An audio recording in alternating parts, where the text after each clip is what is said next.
This is the Weekly Geek News Show, episode 16 for January 26, 2015. I am Mike Lewis. I am the geek of many, the master of none.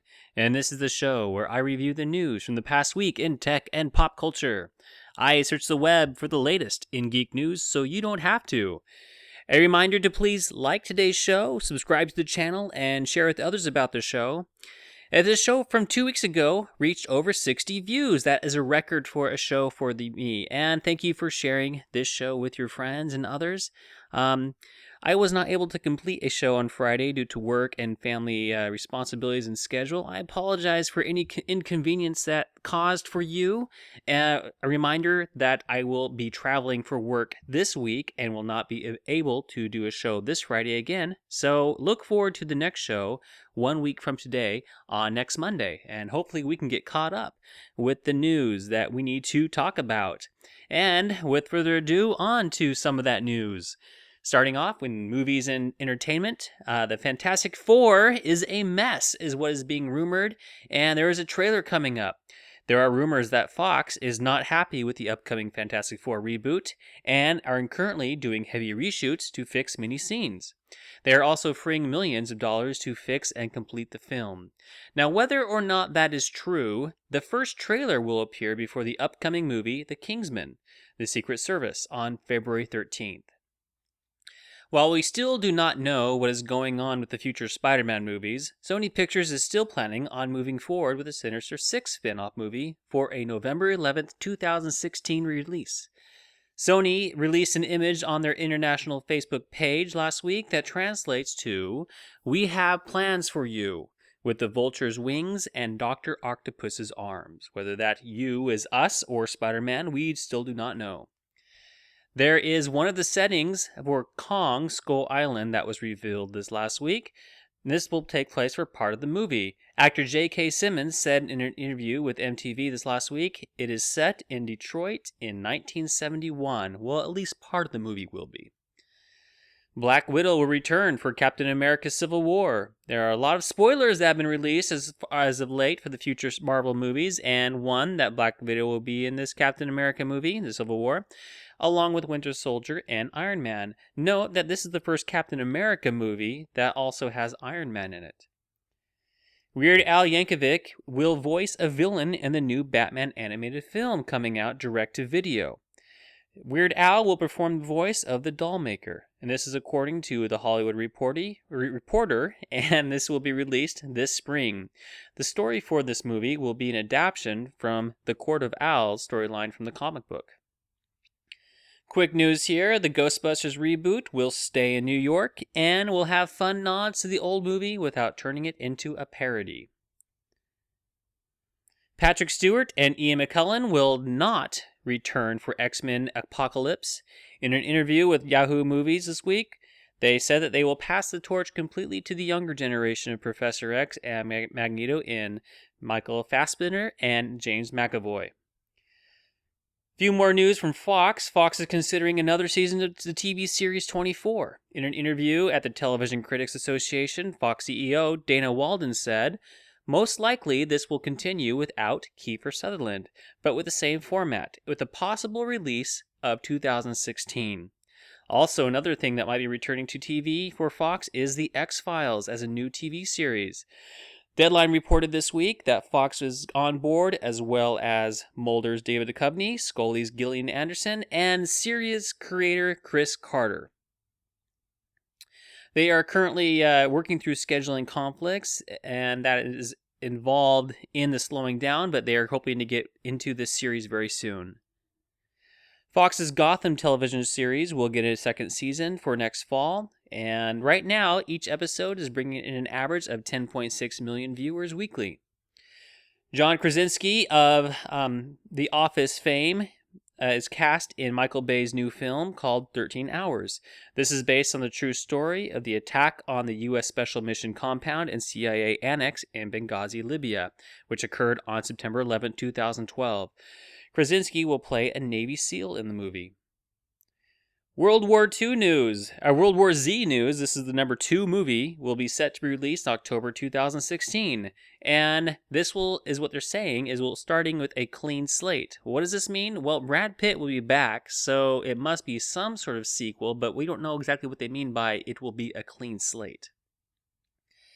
If you want to watch the halftime show during the Super Bowl this year, which will star Katy Perry, you can switch on over to YouTube for YouTube's first ever halftime show, which will star Rhett and Link, Freddie Wong, and other YouTube stars. A fan who was tired of all the extra content in the Hobbit movies has recut the 3 movies into a 4-hour-long epic and then cut it even more into a 3-hour version. This is called The Hobbit, the Tolkien edit. Some of the things that he removed was some of the Pale Orc subplot format. They trimmed that down. Several of the Lake Town scenes have been cut, and others. You can find out more at tolkieneditor.wordpress.com.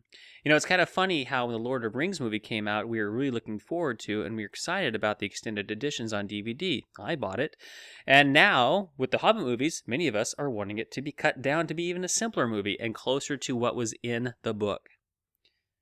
Amazon is planning to release 12 movies a year in theaters and on Prime. They're going to add this to their existing original content. The Amazon Finance movies will go to the theaters first and then to Amazon Prime online. One of my favorite novels, Ready Player One, may be getting a sequel. This is written by Ernie Klein, and this is a recommended reading from me. Please read it. A lot of fun if you enjoy 80s and 90s references that actually happened in the future. No other information is known right now on what the sequel may be about. In tech and science news, big announcements from Microsoft this week on Windows 10 and peripherals. Windows 10 will be free to upgrade from Windows 8 and Windows 7 in the first year that it is available. The Start menu is back and expands to full screen and looks like Windows 8.1 home screen. Now this Windows 10 will be available later on this year. Also with Windows 10, they are doing a one operating system, so whether you go from desktop to tablet to laptop to phone, the experience should be the same or close to being the same. And this is called their Continuum interoperability. Now this is tailored for the screen size and device where universal apps can adapt to the different device interfaces. So no more Windows Phone operating system. This is one Windows. Also, Cortana is Windows version of Siri, or Google Now. This is a personal and notifications assistant, and this will come to PC. And this has been available for a while on mobile devices. The next thing, they may get rid of Internet Explorer or come up with a different or separate internet browser, which is supposed to be a cleaner browser, and it's called Project Spartan. Now, they debuted this week and showed it off a little bit at their conference. This is integrated with other Microsoft tools and services, and also will integrate a reading mode to clean up interface for ease of reading. And also, you can do page annotation with the pen, which would be very helpful for these surfaces. Xbox streaming will also occur from Windows, so you can play Xbox games on your PC through Windows 10. You can stream games, including chat, friends lists, and others. Microsoft will also be adding music tools and features to OneDrive, and also a Surface Hub. Now, this is, I guess, similar to their 10-inch, 13-inch Surface tablets, but this is going to be a 15-inch or an 84-inch 4K resolution screen. And this is meant for the workplace, pin input with cameras, speakers, mics, Bluetooth, and touchscreen interfaces. And like I said, for the office, for video calls, meetings from far away. Multiple touch interfaces, so a lot of people can be using it at one time. And after the meeting is over, you can save a screenshot or the documents that you've been working on the screen and email it to everybody involved in the meeting. There is no cost or release date right now, however. And finally, in the Microsoft announcements, they also announced the Microsoft HoloLens visor. This is, instead of virtual reality, this is augmented reality. So it adds virtual elements to your natural surroundings. Games, work tools, pets, like virtual pets and more. So if you're looking at a wall, it can display as if you had a window on that wall and a fake outside. Like you can have a Minecraft outside or some other thing that's pretty awesome going on. So lots of news from Microsoft this week. And then Apple may be making an iPad Pro with a stylus. Now, the iPad Pro is rumored to be a 12.9-inch display and reported by Apple Insider to maybe have a stylus. Now, this would go against Steve Jobs' anti-stylus beliefs, and he said, if you see a stylus, they blew it.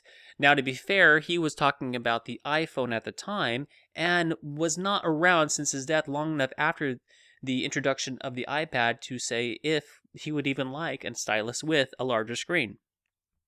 I have personally a Samsung Galaxy Note 10.1 2014 edition, and I really love having a stylus for drawing or note-taking, things that actually include a finer point than your finger. And I have friends with the Surfaces, Microsoft Surfaces, and they enjoy and love having a stylus for the same reason.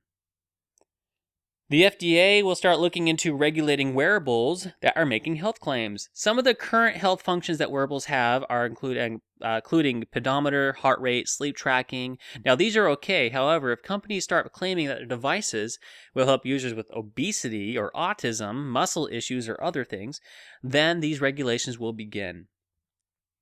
Elon Musk is building a 5-mile Hyperloop test track in Texas. This is the next step in the high-speed transportation system that he's been having ideas about. Now, this is developing a test facility in Texas. It's a 5-mile track, and is for companies and student teams or any other groups that would like to learn and experiment with it.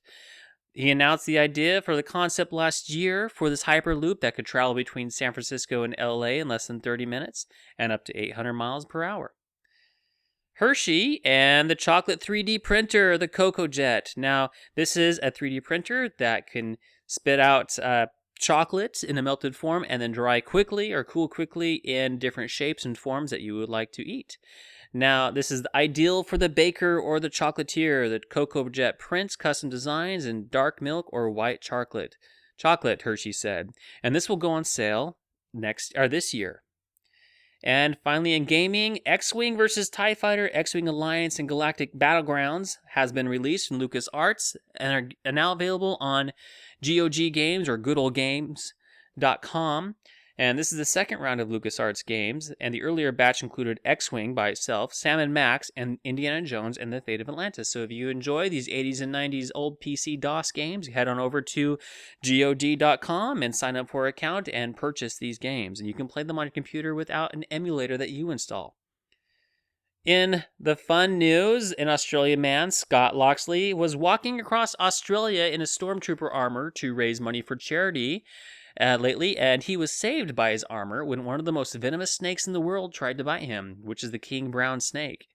Now, the armor stopped the bite, and he said, quote, "I could feel the teeth on the plastic scraping, but the armor actually stopped something. So all those people who rag on stormtroopers saying the armor doesn't do this or that, it stopped a snake bite and probably saved my life." So yes, stormtrooper armor can save your life from a snake bite, but not from Ewoks. Thank you for watching and liking and commenting on this video today. You can find links for today's story, so if you have any more questions or if you want to read even more, go ahead and look in the description of this video below to click on the links and go to where I found these stories as well. If you get some value out of today's show, please share it with others so they can also watch, so I can increase how many people I can share my thoughts and ideas and stories that I like this week with others. Now, if you'd like to contribute your own audio to the show, or if you hear of any news that you would like to share with me that I should include next week, please write to me at weeklygeeknewsshow@gmail.com or comment in the video commenting section below. And a new show, like I said, will be available next Monday because I will be out this week on travel for business. Thank you for watching this week and have a wonderful week.